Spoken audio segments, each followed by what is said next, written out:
देखिए percentage V by V है ना, that is called volume percent. तो इसमें हम क्या लिखते हैं, volume of solute by volume of solution into 100 है ना। इसका क्या मतलब है, जैसे मान लो मैं बोलता हूँ 20% V by V aqueous solution of ethanol, क्या मतलब है इसका, what is the meaning of it. इसका मतलब है, देखो पहले तो मैंने लास्ट लेक्चर में ये क्लियर किया था आपको कि अगर परसेंट सिर्फ यूनिट ऑफ कॉन्सेंट्रेशन दिया हुआ है, ये बताया था, if only unit of concentration is given then we can have the idea about solute and solvent as well as their relative idea, not exact amount of solute and solvent can be calculated if we know only unit of concentration। अगर सिर्फ unit of concentration है, notes में लिखाया होगा देखना, तो आप solute solvent बता तो सकते हो, जैसे aqueous है तो water है और ये solute है, ये तो पता चल रहा है, और इन दोनों का रिलेटिव अमाउंट बता सकते हो, एग्जैक्टली कितना है नहीं पता, लेकिन तुम ये बोल सकते हो सर जितना भी सॉल्यूशन है ना उसमें 20% इथेनॉल है, रिमेनिंग 80% वाटर है, लेकिन एग्जैक्टली मैं बोलूं कि इथेनॉल का वॉल्यूम बताओ, एग्जैक्टली वाटर का वॉल्यूम बताओ, तो आप नहीं बता पाओगे when only unit of concentration is given. ध्यान में आ रहा है, एग्जैक्ट सोल्यूट और सॉल्वेंट बताने के लिए यूनिट ऑफ कंसंट्रेशन के साथ साथ एक और क्या चीज चाहिए, सॉल्यूशन के बारे में इंफॉर्मेशन, सॉल्यूशन के बारे में इंफॉर्मेशन चाहिए, सॉल्यूशन का मास वॉल्यूम मोल कुछ दिया होना चाहिए। बोलो, तो अभी तुम्हें पता तो चल गया कि हाँ सोल्यूट एंड सॉल्वेंट क्या है, सोल्यूट ये है इथेनॉल एंड सॉल्वेंट है वाटर, और ये भी पता चल गया कि सोल्यूट कितना है 20% ऑफ टोटल वॉल्यूम एंड 80% क्या है सॉल्वेंट है, लेकिन एग्जैक्ट तो नहीं पता चला।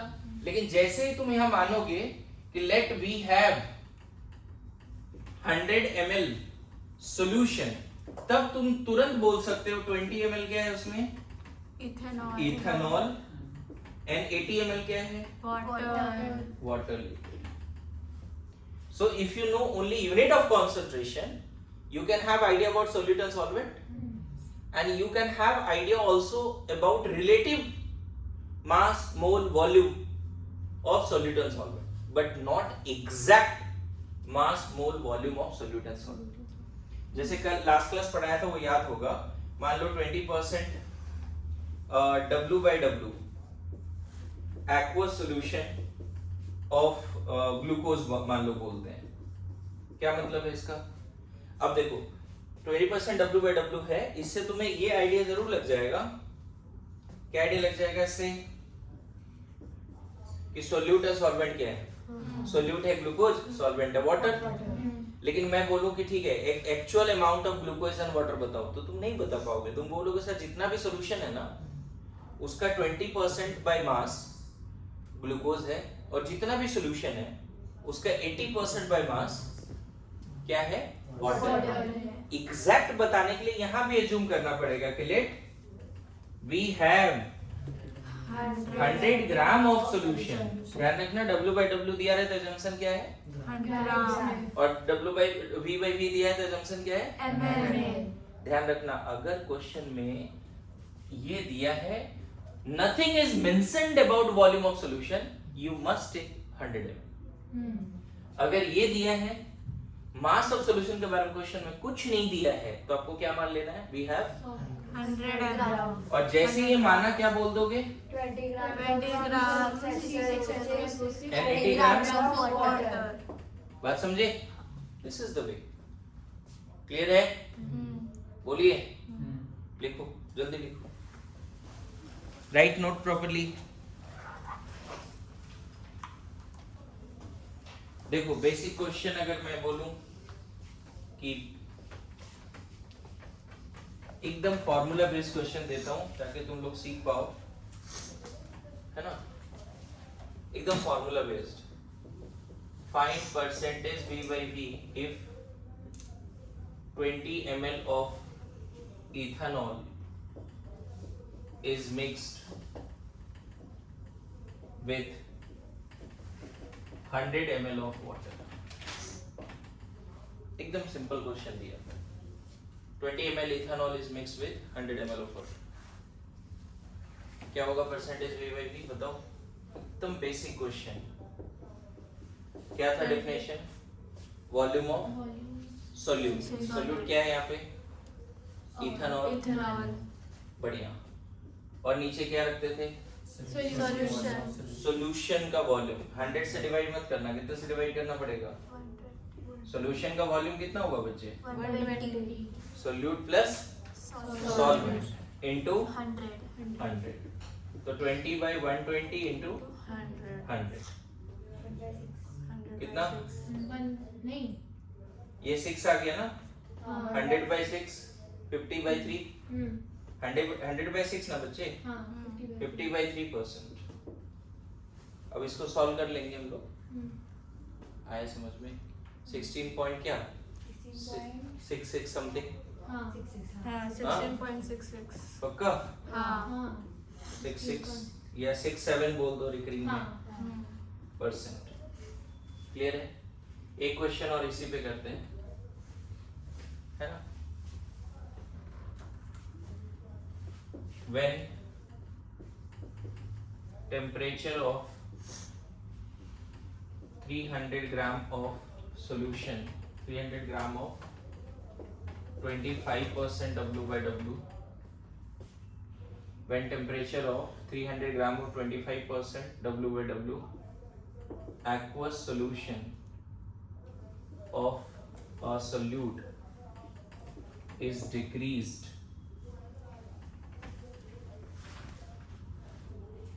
(25 gram of ice separated). Calculate percentage W by W of final solution. एक नया क्वेश्चन दिया. बोल रहा है कि जब temperature of 300 gram of 25% W by W aqueous solution is decreased, 25 gram of ice separated. Calculate percentage W by W of final solution.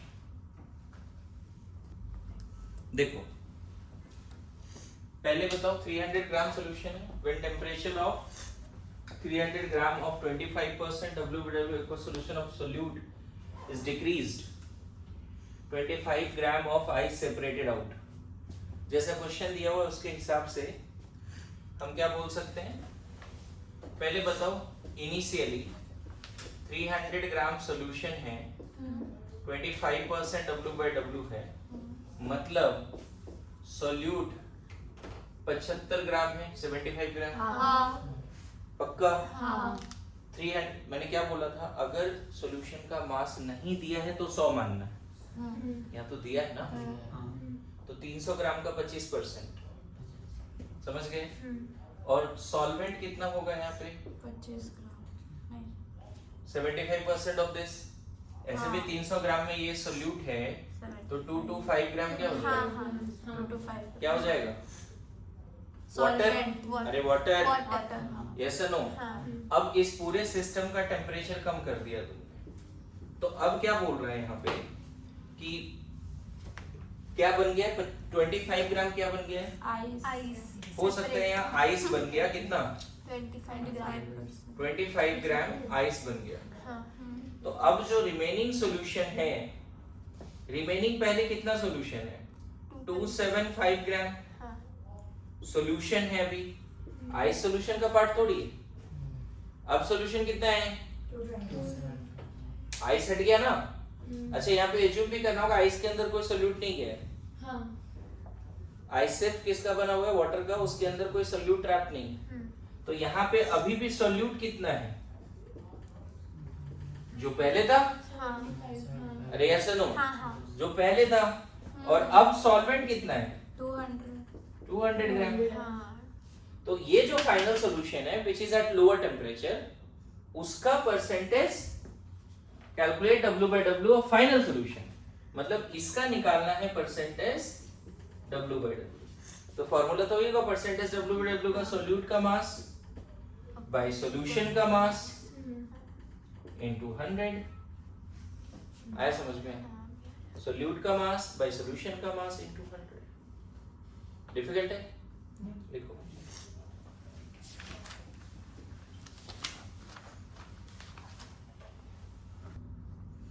थोड़ा logic भी लगाना कि सॉल्वेंट हट रहा है तो जो पहले W/W उससे ज्यादा वैल्यू आएगा।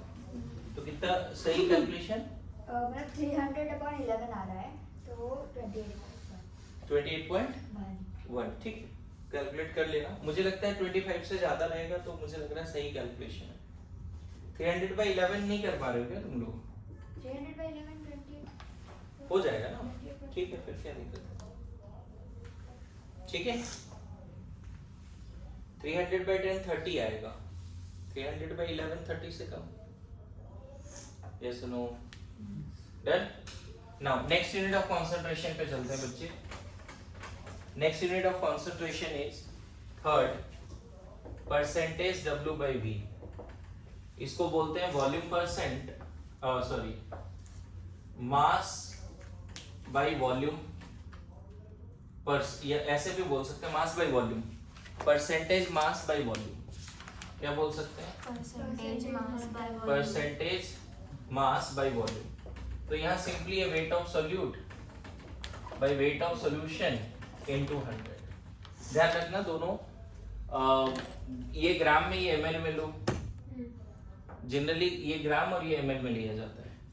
ठीक है, अब बताओ फिर से 20% aqueous solution, 20% में यहाँ लिखा हुआ है W/V, aqueous solution of urea। क्या मतलब है इसका? फिर से सिर्फ ये दिया है तो कोई मतलब निकालना सही नहीं है। ये बोल सकते हो सोल्यूट क्या है? यूरिया, अनसॉल्वेंट क्या है? वाटर, और जितना भी वॉल्यूम है सॉल्यूशन का उसका 20% बाय मास यूरिया है। मैं फिर बोल रहा हूं, सिर्फ यूनिट ऑफ कंसंट्रेशन अगर दिया है तो एग्जैक्ट सॉल्यूट और सॉल्वेंट नहीं बता सकते। हमको ये मानना पड़ेगा कि टोटल वॉल्यूम का, नीचे वॉल्यूम है ना, तो टोटल वॉल्यूम का 20% यूरिया है बाय मास। लेकिन जैसे एज्यूम कर लिया कि let we have 100 ml of solution, तब यहाँ ये जरूर बोल दो कि 20 ग्राम क्या है? यूरिया। लेकिन क्या ये ऐसे बोलना सही होगा 80 ग्राम वाटर है नहीं। या 80 ml वाटर है? यहाँ वाटर के बारे में कुछ नहीं बता सकते जब तक डेंसिटी नहीं दिया हो। 100 ml को डेंसिटी से मल्टीप्लाई करके मास ऑफ सॉल्यूशन निकालेंगे। मास ऑफ सॉल्यूट पता चल गया तब जाके आएगा मास ऑफ सॉल्यूट। मैं फिर बोल रहा हूँ 100 ml में 20 ग्राम नो डाउट यूरिया है, बट 100 ml का मास 100 ग्राम है क्या कि इसको 80 ग्राम बोल दे? मेरी बात समझ रहे हो क्या बोला?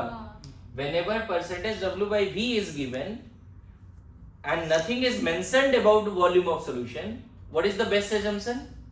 100। Let we have 100 ml of solution, and in 100 ml 20 gram urea is there, but we cannot say that 80 gram water is there, है ना?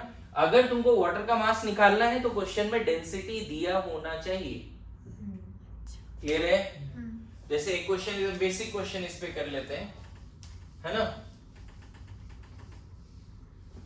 देखो क्वेश्चन है, if density of 300 gram of 25% W/V, 300 ml लिखो। If density of 300 ml of 25% W/V aqueous solution of urea is there, is 1.1 gram per ml।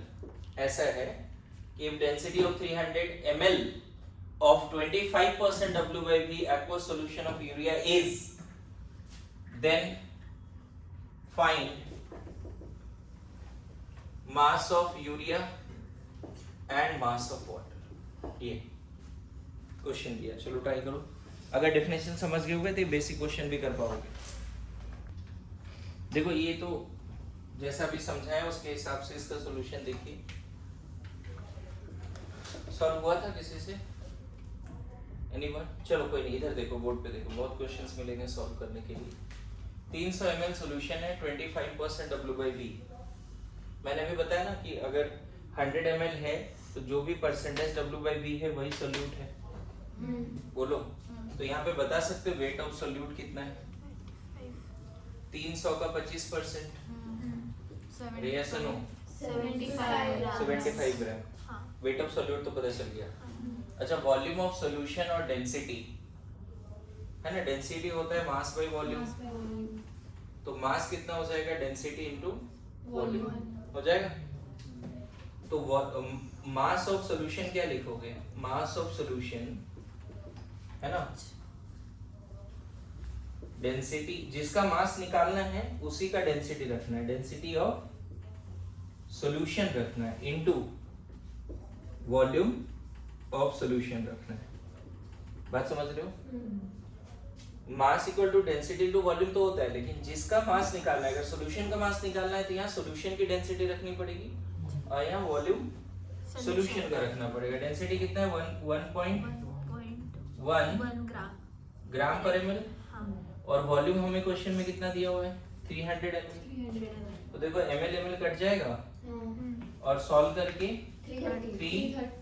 330 ग्राम आएगा। पक्का 330 ग्राम आएगा। समझ में आया? मल्टीप्लाई किया सही से? बढ़िया। फिर यहाँ पे वेट ऑफ सॉल्यूशन क्या, वेट ऑफ सॉल्वेंट क्या लिख लेंगे? देखो 333 ग्राम है, क्योंकि weight of solute plus weight of solvent equal to weight of solution. तो यहाँ पे weight of solution minus weight of solute कर दो, 330 माइनस 75, अब आ जाएगा आंसर ग्राम में। So this is the question. आया समझ में? बोलो। तो इतना क्यों नहीं कर पा रहे थे?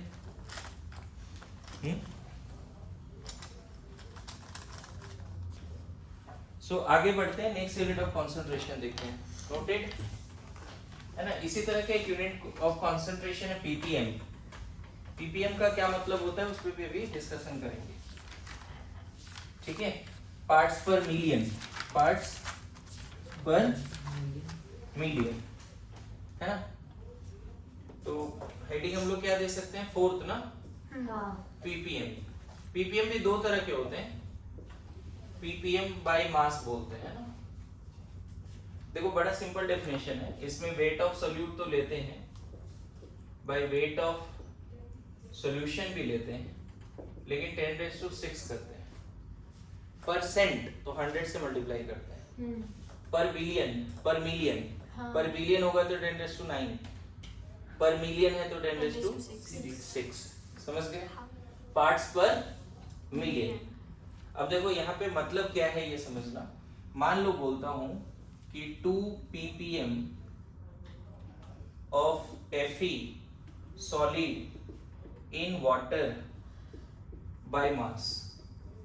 इसका क्या मतलब है? 2 ppm of iron, ये सुना है ड्रिंकिंग वाटर में मिनरल्स होते हैं? होते हैं ना? अरे कॉपर वाटर वगैरह करके कंपनी बेच रही है, होता है कि नहीं? कॉपर में स्टोर करना, वो सारी चीजें, फिल्टर में कॉपर लगा देना, ये सब होती है। जो भी है। और वर्ल्ड हेल्थ ऑर्गेनाइजेशन के थ्रू ये भी पता करना थोड़ा कि ड्रिंकिंग वाटर में कौन से मिनरल कितना होना ही चाहिए, है ना? डॉक्टर बनोगे आगे चल के, ये चीजें जानकारी होनी चाहिए कि जो ड्रिंकिंग वाटर है उसमें डिफरेंट मिनरल्स की परसेंटेज क्या होगी। या और मैं बता दूं, जो ड्रिंकिंग वाटर है उसमें जो मिनरल्स हैं वो ट्रेसेस में है, नहीं के बराबर है। समझ गए? जब किसी सॉल्यूशन में सोल्यूट नहीं के बराबर होता है, मतलब solution is very very very very diluted, तब हम उसके कॉन्सेंट्रेशन को, सोल्यूट के कॉन्सेंट्रेशन को पीपीएम में एक्सप्रेस करते हैं। मेरी बात समझ लो? जैसे मान लो ये पानी है और इसमें एक क्रिस्टल NaCl अगर डाल दिया, बस एक क्रिस्टल, तो क्या बोलेंगे? क्या यहाँ NaCl है? नहीं के बराबर है। तब NaCl का जो हम यूनिट ऑफ कॉन्सेंट्रेशन बताएंगे in this very very very very diluted solution में, वो पीपीएम में बोला जाता है। और क्यों ऐसा बोला जाता है? देखो इसके पीछे लॉजिक क्या है। इसका मतलब पता है क्या है? 2 gram of iron solid is present in 10⁶ gram of water. देखो बात समझते हो? अगर 2 ppm लिया हुआ है मतलब 2 ग्राम है, कितना 100 ग्राम में नहीं 10⁶ ग्राम, मतलब 10⁶ ग्राम मतलब समझ रहे हो 1000 kg। 10⁶ ग्राम मतलब केजी में कितना 1000 kg, और पर केजी वॉल्यूम भी 1 लीटर होता है, मतलब 1000 लीटर, क्योंकि वाटर की डेंसिटी 1 ग्राम पर ml होती है। रेसन हो 1000 लीटर पानी पी लोगे ना तुम, तब जाके 2 ग्राम आयरन जाएगा तेरे बॉडी में उस पानी के थ्रू। अब समझे क्या मतलब है ppm का? हार्डनेस ऑफ वाटर, जो कैल्शियम और मैग्नीशियम है ना, सॉल्ट्स हैं पानी में जिसकी वजह से हार्ड होता है water. Hardness of water is express in terms of ppm, क्योंकि पानी में वो सारे आयंस बहुत ही कम है। मेरी बात समझ रहे हो? अरे ये सुनो, क्लियर हुआ? इसी में सेकंड क्या है, ppm बाय वॉल्यूम। तो इसमें कुछ नहीं है, volume of solute by volume of solution into 10⁶। अब जैसे मान लो बोलते हैं कि 5 ppm of SO2 by volume in air. मान लो SO2 पॉइजनस गैस है, मान लेते हैं, होता है ना, अभी बहुत सारे सिटी में एयर क्वालिटी इंडेक्स रहता है लिखा हुआ, तो थोड़ा वो भी पता करो एयर क्वालिटी इंडेक्स कौन सा अच्छा माना जाता है, कितने डेंजरस माना जाता है। इस एरिया का एयर क्वालिटी इंडेक्स क्या है थोड़ा पता करो, उसका यूनिट के बारे में सर्च करो। लेकिन ppm बाय वॉल्यूम के बारे में अगर हम बात करें तो हम यहाँ पे बोलेंगे पता है क्या, 5 ml of SO2 is present in 10⁶ ml of क्या, हाँ 10⁶ ml of air। 5 ml लिया ना यहाँ पे, 5 ml of SO2 is present in 10⁶ ml of, मतलब पता चला कि इतना ml अगर इनहेल कर लिया तुमने, अगर मान लो यहाँ पे सच में SO2 5 ppm है और इतना एयर तुमने इनहेल किया तो SO2 5 ग्राम तो गया, वो अलग बात है, बाहर भी आया होगा। मेरी बात समझ रहे हो? अगर तुम 10⁶ ml एयर एक डब्बे में बंद करते हो बॉक्स में कंटेनर में, तो अंदर 5 ml क्या है SO2, बाकी मैक्सिमम क्या है O2 N2 CO2। एयर में मेनली क्या होता है, लेकिन एयर में कोई ऐसा गैस जो नहीं के बराबर है उसको किस में एक्सप्रेस करते हैं, ppm बाय वॉल्यूम। उसी तरह किसी भी सॉल्वेंट में सॉल्यूट नहीं के बराबर है ना, तो उसको ppm बाय मास में भी एक्सप्रेस करते हैं। मेरी बात समझ में आई? लिखो, थोड़ी स्टोरी में बनाओ क्या पढ़ रहे हैं ये, देखो नेक्स्ट लिखो, मोल फ्रैक्शन जल्दी। So ppm by mass, ppm by volume कब यूज करेंगे, जब एक्सट्रीमली डाइल्यूटेड सॉल्यूशन होता है। हाँ, when solute are in traces, एक होमवर्क दिया ड्रिंकिंग वाटर में मिनरल्स की ppm बताने हैं, ठीक है? ओके, नाउ कौन सा नंबर है, 450 या 6? मोल फ्रैक्शन, ठीक है? इसको देखो, बोलते काई है x से, लेकिन लिखा जाता है CHI पढ़ते हैं, लेकिन है ना x से लिखा जाता है। मोल फ्रैक्शन का देखो नाम में ही है मोल फ्रैक्शन, मतलब मोल का फ्रैक्शन है ना। अगर मान लो एक कंटेनर में 2 कंपोनेंट है A और B का सॉल्यूशन, तो मोल फ्रैक्शन ऑफ A का मतलब है mole of A by total mole, समझे? मोल फ्रैक्शन ऑफ B का मतलब है mole of B by total mole, समझ में? अगर कोई बोले परसेंटेज मोल फ्रैक्शन, तब जो है उसको 100 से मल्टीप्लाई कर देना, बस इतना ही। जो परसेंटेज मोल फ्रैक्शन दिया रहेगा तो 100 से मल्टीप्लाई कर देना। अच्छा, मोल फ्रैक्शन का जो समेशन है XA प्लस XB वो 1 आएगा। ऐसे भी बताओ, एक ऑब्जेक्ट को 2 फ्रैक्शन में डिवाइड किया तो पढ़ा होगा ना फ्रैक्शन, दोनों फ्रैक्शन का समेशन क्या होता है, पूरा ऑब्जेक्ट। हाँ। दिस प्लस दिस करोगे तो बताओ इसके जगह पे क्या लिखोगे, Na by Na plus Nb, और इसके जगह पे तो नहीं लगता है कि ये सॉल्व करके डिनोमिनेटर सेम है, ऐड होके कितना आ जाएगा 1। बोलो। अच्छा एक चीज और बताओ, मोल फ्रैक्शन का रेशियो किसके बराबर होगा अगर मैं इन दोनों को डिवाइड कर दूं तो? मोल फ्रैक्शन का रेशियो ये और ये कैंसिल होगा। हाँ ratio of mole fraction is equal to ratio of moles. Ratio of, दो कंसेप्ट याद रखो, अगर सिर्फ दो कंपोनेंट है तो दोनों का मोल फ्रैक्शन का समेशन 1 होगा, और ratio of mole fraction is equal to ratio of moles. क्यों? इन दोनों को डिवाइड कर, ये और ये सेम है, कैंसिल होगा Na/Nb। अच्छा यहीं पे अगर बाइनरी है तब तो समझ गया, अगर वहां 3 कंपोनेंट होता तब A B C, तो x1 क्या लिख देते? n1 plus n2 plus n3, x2 x2 upon n1 plus n2 plus n3। समझ में आया? हाँ। और या x3 भी बोलते हैं, n3 upon n1 plus n2 plus n3। ऐसा है। यहाँ पर भी बोलते हैं x1 plus x2 plus x3 is equal to 1।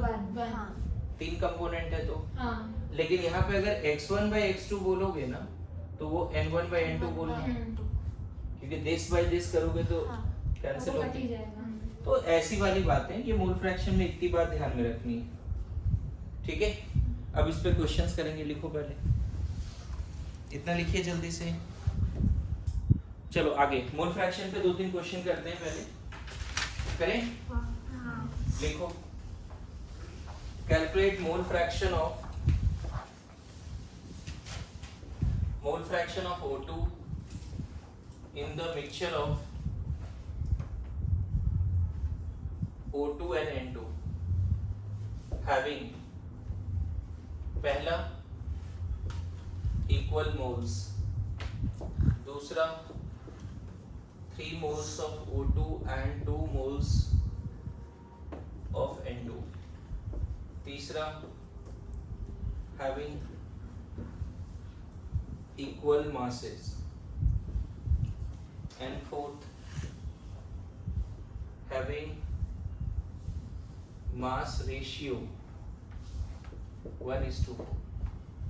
4 question एक साथ दिया है, लेकिन ये ध्यान रखना क्वेश्चन का मतलब ये है कि 4 अलग अलग मिक्सचर है, सेम मिक्सचर नहीं है बच्चे। ठीक है, क्वेश्चन मैं थोड़ा सा समझा के जाता हूँ। पहला कंटेनर में O2 और N2 है और दोनों का इक्वल मोल है। पहला कंटेनर में इक्वल मोल्स ऑफ क्या? O2 एंड N2, मतलब इसके अगर x मोल है तो इसके भी x मोल है। दूसरा एक अलग सॉल्यूशन है, मतलब यहाँ भी O2 और N2 ही है, लेकिन इसके कितने 3 और इसके 2। तीसरा भी एक अलग सॉल्यूशन है जिसमें O2 N2 ही है, लेकिन इसका अगर W ग्राम है तो इसका भी कितना है W ग्राम। एंड चौथा भी एक सॉल्यूशन है O2 N2 का, अगर ये W ग्राम है तो ये 4W ग्राम। मास रेशियो दिया है, हैविंग मास रेशियो ऑफ 1:4। समझे? ओके, बनाइए फिर। चलो पहला क्वेश्चन का आंसर बता दो जल्दी से। 1/2। वेरी गुड, बहुत बड़ा सिंपल है। Mole fraction of O2, number of mole of O2 by total mole, that is 1/2। Mole fraction of N2 फिर से एक का निकल गया तो दूसरा का 1 माइनस भी कर सकते हैं। अच्छा यहाँ पे मोल फ्रैक्शन ऑफ O2 कितना? 3/5। Mole fraction of N2 1 minus 3/5 कर लो, क्योंकि दोनों का समेशन, या फिर 2/5 तो कर सकते हैं। कितना हो जाएगा? 2/5। बोलो, अब डेफिनेशन क्लियर हो रहा है जो अभी लिखाया? Yes no?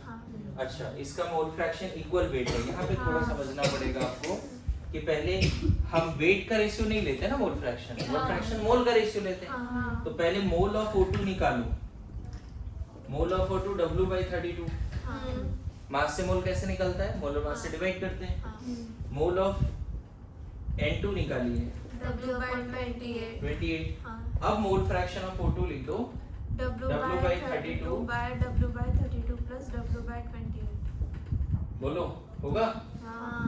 और ये सॉल्व करोगे W कैंसिल आउट हो जाएगा, ऊपर 28 नीचे 60 आएगा। ये मैं इतना फास्ट सॉल्व कर दिया। कर पा रहे हैं आप लोग? क्रॉस मल्टीप्लिकेशन करना है, इसको इधर और ये पूरा, हाँ ऊपर तो कितना हो गया ये? सॉल्व होगा कि 7 बाई 15 तो ये आंसर आना चाहिए बच्चे। तो इसका मोल फ्रैक्शन देखो ये आ गया, और इसका मोल फ्रैक्शन अगर निकालना है तो 1 minus 7 by 15 that is 8 by 15 है ना, 8 बाई 15। बोलो मास इक्वल मास दिया है, बोले मोल निकालो, मोल का ratio is the mole fraction.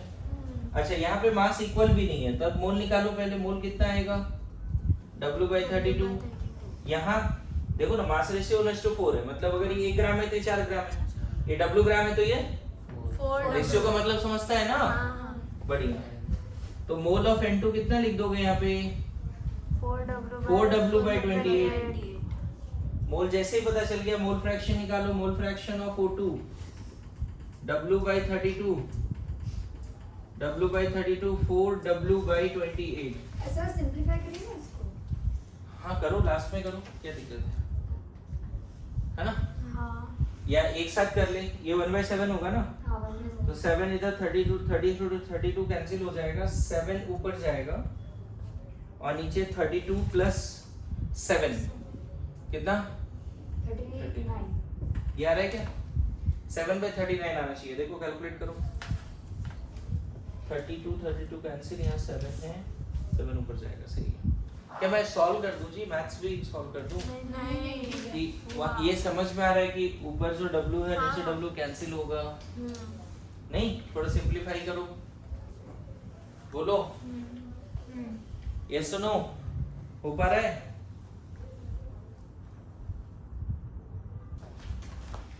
Find percentage by mass. Find percentage by mass of glucose in water. Find percentage by mass of glucose in water if its mole fraction is 0.1. 0.1. Glucose water साथ में है बच्चे, और mole fraction of glucose 0.1 है। Mole fraction of glucose 0.1 है। Find percentage by mass of glucose in water if it's mole fraction is 0.1। ये सवाल देखो कैसे सॉल्व होगा, बताता हूं। यहाँ पे क्या क्या है बताओ? ग्लूकोज एंड वाटर है, यही है। इसकी मोल फ्रैक्शन मान लेते हैं x1 है, 0.1 दिया हुआ है।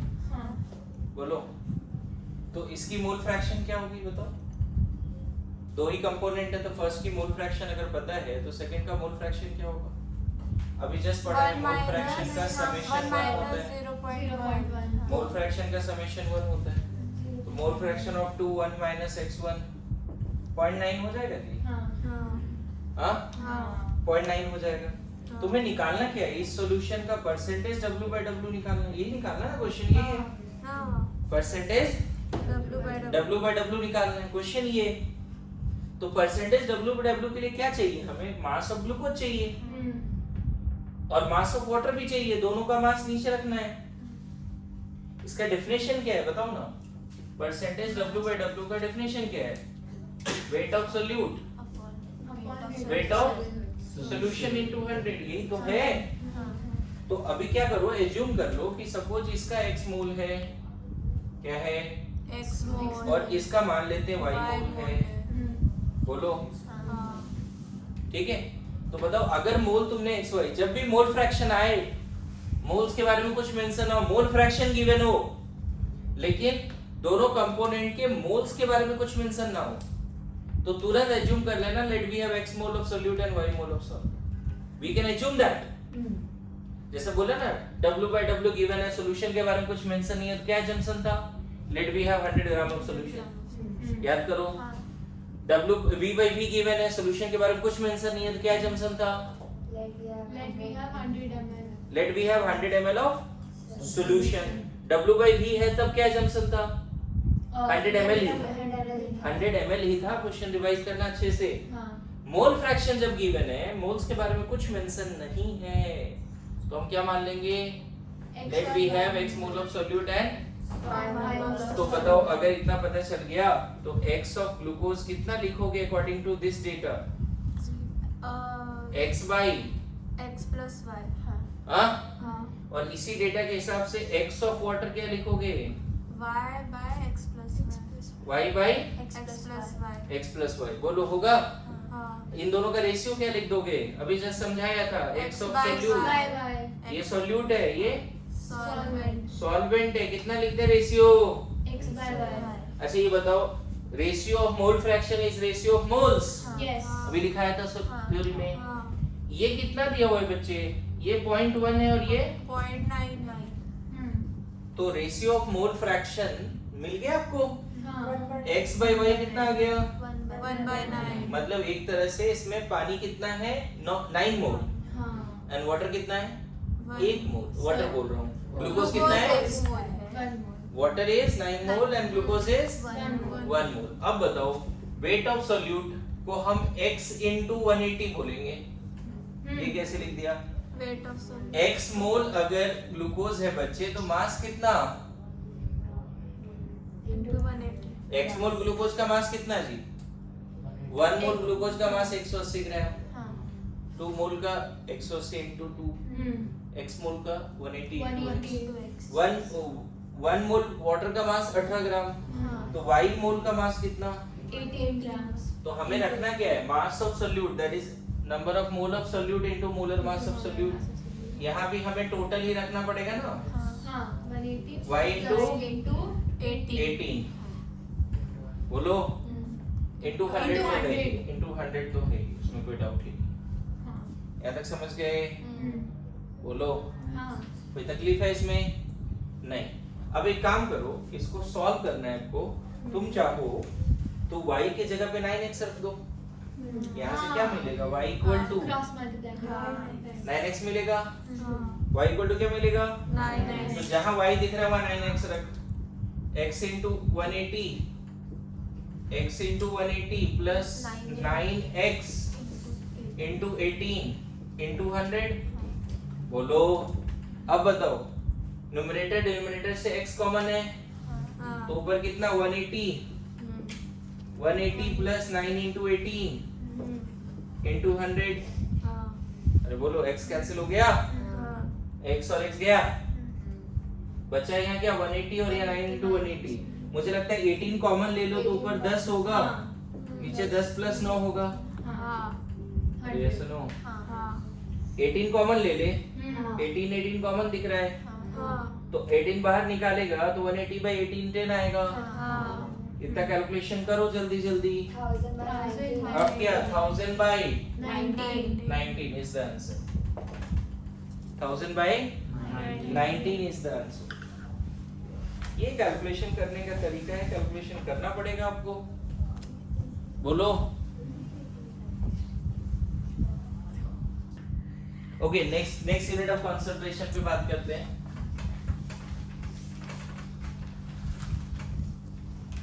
Next unit of concentration is कौन सा नंबर होगा? 6 7 6. 6 ना, तो लिखो मोलालिटी, स्मॉल m, मोलालिटी जल्दी। Next unit of concentration is molality. Molality होता है number of mole of solute by mass of solvent in KG. इसका यूनिट हो जाएगा मोल पर केजी, मोल पर केजी,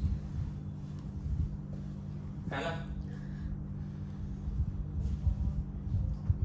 इसको चाहो तो तुम ऐसे भी लिख सकते हो, number of mole of solute को weight of solute by molar mass of solute, ठीक है। और इधर जो मास ऑफ सॉल्वेंट है बच्चे, उसके जगह पे हम रख सकते हैं, सॉल्वेंट का मास तो रखेंगे ही, लेकिन अगर वो ग्राम में है तो उसको केजी में कन्वर्ट करने के लिए हमको 1000 से डिवाइड करना पड़ेगा। मान लो सारे मास ग्राम में, number of mole of solute के जगह पे क्या, given mass of solute by molar mass of solute, ये तो इतना मोल पड़ा है हमने, और मास ऑफ सॉल्वेंट हमें केजी में चाहिए। अगर मान लो W is the mass of solvent in gram, तो उसको हमें केजी में कन्वर्ट करने के लिए 1000 से डिवाइड करना पड़ेगा। तो इसको सॉल्व करके क्या आएगा, wait of solute by weight of solvent into ये 1000 ऊपर जाएगा, मोलर मास ऑफ सोल्यूट नीचे है। तो सेम फॉर्मूला इसमें मॉडिफाई हो गया, देखो समझ में आया? जैसे इस फॉर्मूला पे question, calculate m if 20 gram of glucose is present in 100 gram of solution। 20 gram glucose 100 gram solution में, बोलता है मोलैरिटी बताइए। 20 gram glucose is present in 100 gram of solution. देखो पहला क्वेश्चन एकदम बेसिक क्वेश्चन है, calculate small m when 20 gram of it is present in, बताओ definition के हिसाब से बताओ हमें क्या चाहिए। पहले तो बताओ 20 ग्राम ग्लूकोज है, सोल्यूट सॉल्वेंट क्या है इसमें बताओगे? हाँ, सोल्यूट क्या है? ग्लूकोज सोल्यूट है ना।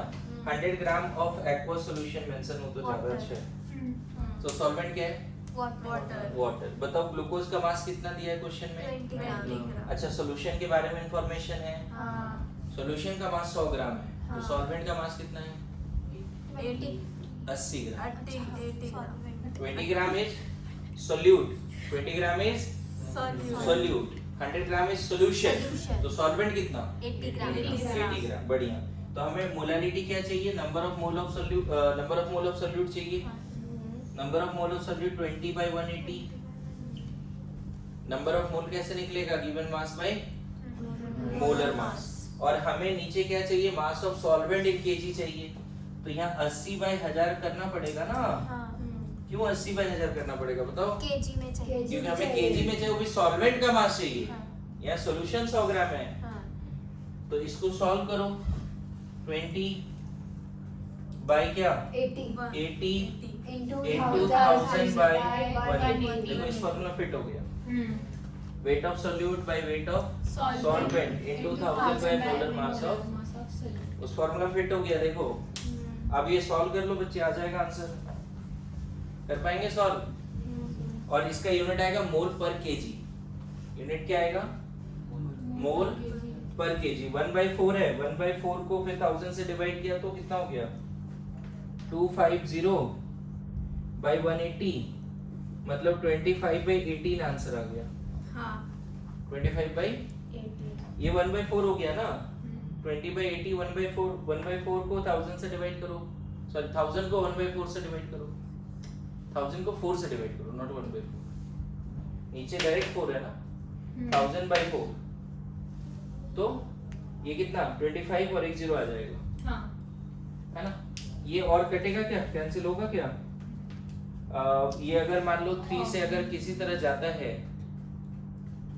ऐसे सॉल्व कर लो, 1 पॉइंट समथिंग आएगा। सॉल्व करके देखो कितना आ रहा है जल्दी। सो कितना है ये बताओ जल्दी। 1.3। श्योर है? हाँ, उसके बाद इसको पता है मोल पर केजी लिख दो। इसको ना तुम 1.38 मोलल भी बोल सकते हो। मोलल, समझ गए? अच्छा ये जो यूनिट ऑफ कंसंट्रेशन है ना बच्चे, ये टेम्परेचर इंडिपेंडेंट है। ये भी बड़ा इंपॉर्टेंट पॉइंट है कि which unit of concentration is temperature independent. तो ये ध्यान रखना, ये temperature independent unit of concentration है, इसका ख्याल रखा जाए। ओके, आगे बढ़े, लिखो next question. Calculate molality of ethanol in water if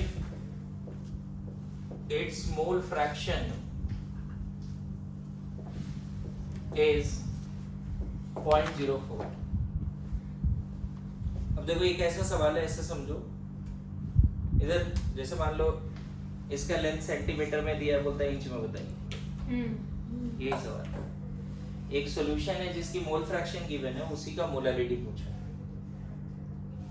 समझ में आया? जैसे होता है ना, मान लो इसका मास किसी ने बोला कि इसका मास क्या है, तो किसी ने बोला मान लो 20 ग्राम है, किसी ने पाउंड में बताया। ऑब्जेक्ट तो वही है लेकिन उसका अलग अलग यूनिट है। उसी तरह से सॉल्यूशन तुम्हारे पास इथेनॉल वाटर का ही है, उसका मोल फ्रैक्शन गिवन है, उसका मोलरिटी निकालना है। क्लियर है? ठीक है, तो नेक्स्ट क्लास में इसको सॉल्व करेंगे। करके आइए, एज ए होमवर्क लीजिए इसको, करके आइए। ठीक है।